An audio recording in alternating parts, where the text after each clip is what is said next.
There's a few common unspoken rules in professional wrestling, including how the non-wrestling personnel who get involved are perceived physically.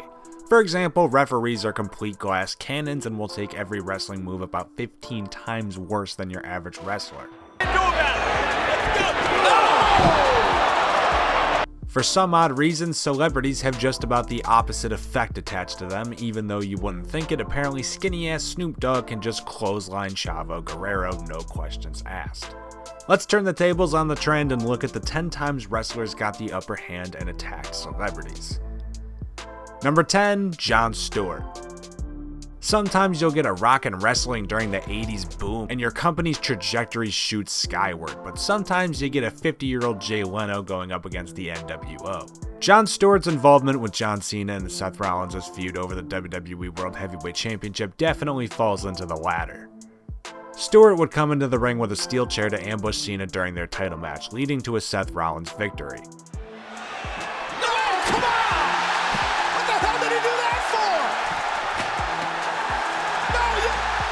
Cena, despite being portrayed as the ultimate role model for kids, spewed off into full revenge mode and hit an attitude adjustment on Stewart while Ric Flair smiled wickedly in the background. Number 9, Kevin Federline. And speaking of John Cena getting revenge on celebrities who did him dirty, step up ex-husband of Britney Spears. Kevin Federline, for some godforsaken reason, received a pinfall victory over John Cena after some shenanigans in the ring back in 2007 at the peak of Federline's fame, at least I supposed. I do not know many facts about Kevin Federline. Federline! Oh, you gotta be kidding me! Come on! No! You gotta be kidding me! My God! Cena caught Kevin in the ring sometime after their match and delivered yet another attitude adjustment to a well-deserving celebrity. Number 8, Wayne Brady. TV acting star and improv comedy mainstay Wayne Brady has gone on record before claiming that somewhere high up on his bucket list of necessary accomplishments sits being hit by Randall Keith Orton by those legendary initials, the RKO.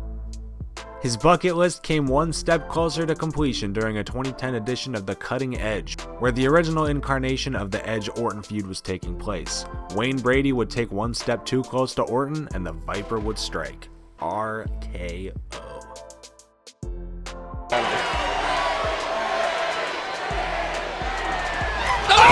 RKO! Oh my God! Number 7, the Boys of Weekend Update. Remember when Colin Jost and Michael Shea feuded with Braun Strowman? No, of course you don't. Braun's WrestleMania history is just a bizarre shared fever dream between all of us of random Goldberg title shots and tag team championships with 10-year-old children. Colin Jost specifically seemed to have a target on his back in Braun Strowman's eyes, who assaulted him backstage in the lead up to his inclusion in the Andre the Giant Memorial Battle Royal. What are you doing? Number 6, McGruber. So McGruber, the SNL character played by Will Forte along with Kristen Wiig, came to Monday Night Raw to promote the character's movie. McGruber, it's to promote McGruber. It sounds even dumber every single time I hear it. McGruber comes in and lands himself in a one-on-one match somehow with Vladimir Kozlov. It starts with a handful of headbutts before McGruber's half-brother, totally not the great Kyle Uber, comes out to handle Kozlov and celebrate with... I'm done saying the stupid name. Wrestling is so stupid sometimes. Oh, no. Wait, hold on. Your new tag team partner. Your half-brother. Kaluber! Number 5, Machine Gun Kelly. This is my favorite entry on the list. It's just a quick assault on MGK, and oh, as a Michigander, I am here for it. Machine Gun Kelly Anderson was another in a long line of musicians to show up for a few backstage segments and potential performances on Monday Night Raw, but thanks to Kevin Owens, he would never get the chance for the latter. MGK all effing day made the foolish decision to give KO a shove, and Owens quickly handled Machine Gun with a powerbomb off the ramp through a table. No. Owens attacked Machine Gun Kelly! Not off the stage! Number 4, Beaker, Gonzo, and Kermit the Frog. I can't believe I get paid for this. Beaker, Gonzo, and yes, Kermit the Frog of Muppets fame were indeed all featured on and attacked during an episode of Monday Night Raw. Because professional wrestling isn't just the dumbest thing you've ever heard of, it's also the best. Beaker nearly had his brains bashed Braden Walker style until his cousin Sheamus made the save, God bless old Shamo. Gonzo was stretched to a nearly deadly degree by Jack Swagger, and dashing Cody Rhodes forced a bag over Kermit's head, putting not just the fear of kidnapping in his heart, but the bag itself taking oxygen away from the stuffed puppet's heart in quotation marks. I'm pretty sure the Muppets all succumbed to their injuries. Rest in peace. Number 3, Lawrence Taylor. As many of you already know, Lawrence Taylor was featured in the main event of WrestleMania 11 against Bam Bam Bigelow. If you've ever wondered how that match came to be or who made the first move of the feud, here you go.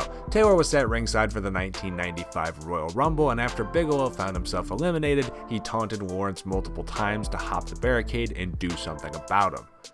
Taylor played it off really well, no-selling Bigelow with just a big smile on his face, to which Bam Bam responded with a massive push into a set of chairs.